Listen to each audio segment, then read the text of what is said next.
What do consumers say is their favorite form of advertising? Hello and welcome to the Whole Idea podcast by DCG1. I'm Greg Oberst. The answer is promotional products, or what we often refer to in marketing as branded merchandise. In this episode, we'll dive into that very subject, branded merchandise, and think beyond the swag bag. We have in the studio a couple of experts on the subject. Brianna Kapaner is a DCG1 Client Success Manager, branded merchandise, and Richard Mertz is a creative director and brand extension expert at the agency at DCG1. Good to see you both. Welcome. Thank you for having us. Thanks, Greg. Glad to be here. Yeah, a recent ASI ad impression study found that promo items or branded merchandise rank as consumers' most preferred form of advertising. Brianna, does that bit of data sync with your data? Yeah. 75% of individuals that receive branded merchandise are more likely to buy your brand again. Okay. So there you go. Yeah, I think some companies get that and use it as a really great tool. Others are maybe less so, but it does seem to be trending and getting on the minds of more marketers more and more. Let's dive a little deeper into why somebody should consider branded merchandise for their company, Brianna. Well, branded merchandise is portable, it's tangible, and it's everywhere you look. You can't go to a park without seeing someone's brand everywhere. And there's a lot of impressions on that on a monthly basis over and over again. You use your water bottle all the time, and you put it in your favorite bag, and it goes everywhere with you. Just to follow up on that, I think one of the things is that it just hits in a different way than other promotions. You know, it comes across when you see people out in the wild using and wearing these products. It becomes more of a testimonial or an advocacy. I know this person; they're wearing something from this brand. Oh, I connect positive associations with that person and that brand, and then also people can. It can become a point of conversation, and that becomes a storytelling moment. And now you've got an endorsement. Yeah, it kind of goes back to this idea of giving your customers a way to market for you and be that brand advocate, as you can say. They're walking billboards, right? And like Richard said, they're talking points. Where did you get that? Oh, that's cool. Especially if there's new features and, we're trending towards a lot of sustainability. Yeah, it can create curiosity and just, again, come across as a testimonial. Is it cost effective, Brianna? Branded merchandise? Yeah, it's very cost effective. On average, one piece gets about 340 impressions per month. So if you buy a 1,000-piece order, that's 340,000 impressions per month. So you can do the math on a yearly basis of what that looks like. It's over and over again. It's a one-time investment that continues to expand. Yeah, it has a long shelf life, I guess you could say, in marketing. Yeah. And so how do you arrive at branded merchandise as a possible marketing solution for companies? So all companies use branded merchandise in one way or another, and we're pretty nifty at finding those opportunities that might have been missed, especially when we can get really close to the overall objective of a marketing campaign. And a lot of times we'll just add a little extra touch to it. Maybe it's a follow-up piece after a digital campaign and an opt-in or a reward of some sort. Richard, you have your hand up. I think a lot of times it comes just really naturally, especially in our brand practice where we're creating new brands or refreshing brands that are out in the marketplace. When we come towards the end of bringing that to life in the public or the customer viewpoint, brands are looking for a way to kind of get it out there to welcome either their internal employee workforce to the new branding, or a way to get customers excited about it. And so they're looking at these branded merchandise pieces to do that. I think especially too, if you want to evoke some emotion out of the base or the target, then branded merchandise it's a feel-good way. People like it, especially if it's a nicer product. They feel like they're cared for. They feel like they're valuable. And so I think that if that is part of the overall objective of marketing, then branded merchandise is a great way to fit in. Richard, let's follow up on that thought just a little bit. How does branded merchandise play into brand expression? Yeah, well, it follows directly. So, when you're thinking about branded merchandise from both a selection of the products that you might offer or from the application of the graphics, it's expressing the brand's personality. And, that can be tuned in really well to the audience so that it reinforces all the values and the personalities of the brand. When you get a new branded merch project, what are some of the initial design considerations that go through your head and that you think about? Yeah, well, they're all different, and that's one of the differences between what our company does is we take these on as really custom projects. So we're not the biggest big box kind of operation where we're just pumping out thousands of pens with logos on them. We're taking a brand first approach and really looking at what's right for this product, what reflects the values and the personality of the brand. And then we look at how what do we need to do for this project? Is it simple? Are we applying the brand or the logo or the event name or whatever to the item, or do we need to do some custom creative work for this? And we're equipped to take that on with our agency workflow. So from the creative standpoint, we can create customized graphics, but we can also take that on in a bigger way and create more of a programmatic approach. So if it's an event, we can look at creating all the touch points for that event and the graphics that would be needed for it.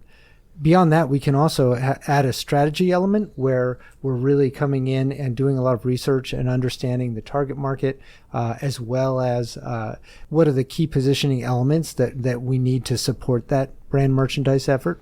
We can also add all of our technology layers, so online portals for ordering and delivering out to the markets. We have e-com websites that we produce, as well as a whole range of fulfillment services. Well, we think about branded merchandise like we would for any other project that comes into DCG1, wrapping our heads around it with whole idea thinking. Yeah, that's exactly right.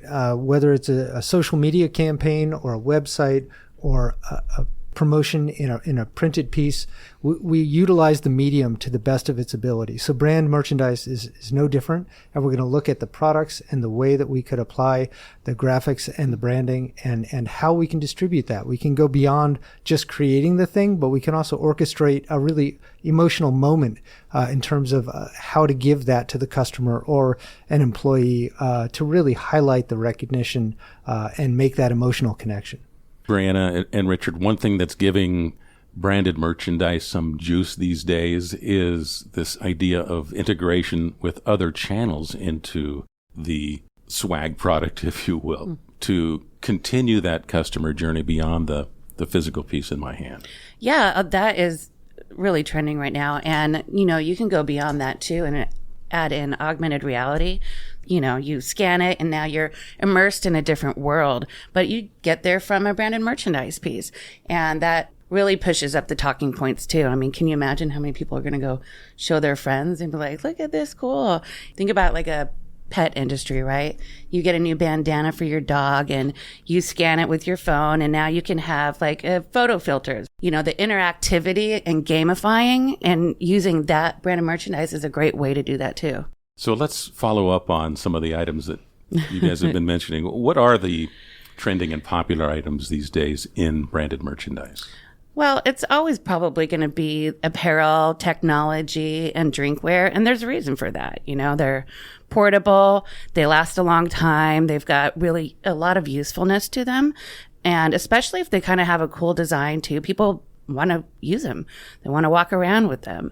I think that they're the top suppliers or the top products for a reason, and they're always going to be. But we're seeing a lot of the top products also kind of change in usability. So they might have added features, a longer battery life for a charger, or different kinds of pockets for the backpacks. And obviously what they're made of, because they're all going to be starting to be made out of recycled materials and have a good backstory behind that. So what's the craziest thing you've ever seen? I don't think it's appropriate to... Well, try me. There have been some really, really odd. I mean, I've had to do some challenging, I think is kind of more the better word to the products are the products, right? But how do you pull it off is usually the biggest challenge. There has been some pretty bizarre asks. They're creative. They're creative for sure. Are there any limits to merchandise that can be branded? Not really. A lot of the limits are going to be more in like the usability space of like some of the branding, but I think there's almost always a way to brand anything. And if you can't, you can add some sort of packaging around it, that does the trick. Well, let's talk about that for a second. That's another layer to the branded merch or the promotional product experience, what we sometimes refer to as the unboxing. And that's where the design comes into play to a great deal. How is the unboxing experience important to the branded merchandise as part of the customer journey? Yeah, well, it's just like anything. It's creating that connected moment or an emotional moment between your customer and your brand. So we do that with everything, and that's just how we kind of take that agency approach to our work. But like you said, it adds a layer. It can add some opening opportunities where there's storytelling layers or storytelling moments.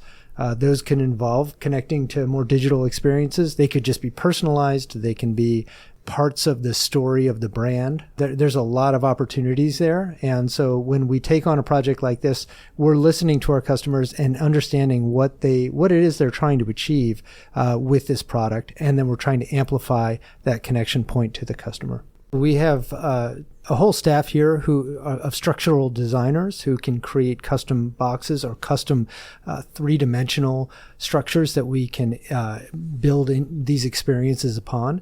We obviously have a ton of digital designers and XR capabilities, so we can range, everywhere from custom printed pieces that can be personalized to digital components that create to bring that expression onto life and can dive deeper into pages that give more detail, more storytelling layers. We kind of can take this as far as your imagination for the experience. And who doesn't like a good gift? I mean, I get excited from little, packaging myself, and I'm in this business. One of my suppliers sent me a little baggie the other day, and it just had a little wooden tag with my name engraved on it. And I was like, how cool. I love the bag, and I love the unboxing, It becomes a larger experience. Yeah. It's exciting. Interactive. Everybody likes to get a gift. Sure. They're opening it up, and they're feeling good. They feel important. And this design and production experience with boxing of branded merchandise is a capability at DCG1 where it's all in-house. Oh, yeah. We can do everything in-house, from design to production, everything in between. We're, fully functioning, and that's what the whole idea is. We can manage the entire idea, start to finish. And just jumping back to your packaging question, we had a project recently where we did a brand strategy project where a client needed to combine several brands and bring them all under one title. And at the end of that brand expression process, they wanted to reach out and welcome the members from the different brands to the unified brand. And a unique way to do that was to offer a branded merchandise gift in a welcome kit. So we did a custom kit welcoming these people to the new brand. We got our concepting team together thinking about how to voice this. We got our copywriters working on ways to integrate the idea of the product and the welcoming message. And it was a huge hit with our audience. So it's not just slapping a logo on a pen. Absolutely and pushing not. it across the table. No. It can be, but it can also be much more than that. And that's really transactional. And, that a lot of the larger distributors are kind of like that. It is just a logo on a pen. But, we want to know more about that. And we try to dig in, like, who's getting the pen? And what are they going to do with it? And what do you want to say with that? What's the event? Who's the audience? And why are you giving this pen to people? Like, what is it you're trying to achieve by giving this piece away? So that's what we like to dig into. And then we can amplify, again, that experience. And we're really good about matching the gift with the idea behind it. Yeah, another point is that brands really need to walk the talk nowadays, and things like sustainability or other corporate values really need to be reflected in the choices of the products they're making, and also how those are given or shared with our customers. So we're real sensitive to that, and always aligning the things that we're sourcing with those needs and how that would reflect on the brand that's giving it out. I think that things also started to really change during the pandemic when everybody was working from home. And so companies needed a way to stay connected with not only their employees, but their audience, their clients. And branded merchandise was a huge way to do that. We would deliver full kits, sending some messaging so people know that we're still around. They're still around. And so now we're trending more towards, it's not just giveaways at an event, not just cheap and cheerful. It's meaningful, it's impactful, and personal, and a much higher retail value now, or perceived value. Bree, I see you're taking refreshment from a really cool Seattle Children's Hospital water bottle. What's the story there and with all the stickers on it? Seattle Children's approached us for about 5,000 stickers and 5,000 patches. And, I had some questions around it. So we got on the phone and had some meetings with the client. And it turns out the applications of these is a much larger strategic approach. And it's more like a 15-year leadership plan to set goals within their company, their values, and expression of that. So we ended up landing on doing some water bottles with sticker outlines that, because stickers and water bottles are really trending, like the parks. And so we designed a water bottle for them that had outlines of stickers that employees will, when they achieve these goals, they'll get a sticker, they'll be able to put it on their water bottle, and it will be an expression of their journey. And the whole overall theme is like the Northwest Trek. So it had really a lot of local roots, Northwest vibe to it. And this is a way for employees to visibly state what, their accomplishments are. Yeah, and then I think we took that same theme and applied it to at least some pens and maybe some other products for them as well, using our creative studio here. Well, and that's one of the benefits of using DCG1 to do all the sourcing, right? So here's a pen, here's our ideas behind it. We got our creative team involved because I wanted to make sure that all the pieces had some elements and that we're, really aligning them together. Richard, what are some of the considerations when searching for a specific item to brand? This is one of the places where our agency really separates from some of the big box businesses. We approach every project with a brand first point of view or approach, and we dive deep into understanding the brand, the opportunity, and the audience, so we can really make sure whatever we're creating, whatever we're selecting, and however we're applying the brand, we really get that emotional connection so the end user is really thinking or feeling what the customer wanted them to. Brianna and Richard, it really feels like here at DCG1, we're pretty comprehensive in our capabilities when it comes to branded merchandise. Oh, of course, we are. At DCG1, we have, offset printing, digital, large format. We have great structural engineers and the luxury of an in-house agency that provides strategy, creative thinking, visualizations, concepting. We can even do 3D renderings now. And so that's one of our kind of cooler features. Fulfillment, warehousing, the list is pretty long of what we can do in-house. Brianna, Richard, great stuff. Thanks very much for sharing your branded merchandise know-how on the Whole Idea podcast. It's been a pleasure. Thanks, Greg. Greg's key takeaways? Branded merchandise remains very popular. Customers will use it or wear it or share it if they feel like it fits with their shared values that they have with a brand. Digital channel integration is giving branded merchandise even more marketing power these days, linking to other brand experiences and extending the customer journey. And in that spirit, it's a great time to be thinking out of the box about branded merchandise. Whip some whole idea thinking into the giveaway and see what strategy, technology, and creativity can do to delight customers with more personalized and interactive experiences. If you have questions for Bree or Richard or would like to talk to either one about tapping the potential of branded merchandise, write us today at podcast@DCG1. Thank you very much for listening. The Whole Idea podcast producers are Mandy DeCesar and Kelsey Brewer. I'm Greg Oberst. Watch this channel for our next podcast and more expertise, insight, and inspiration for Whole Idea marketing. Take care.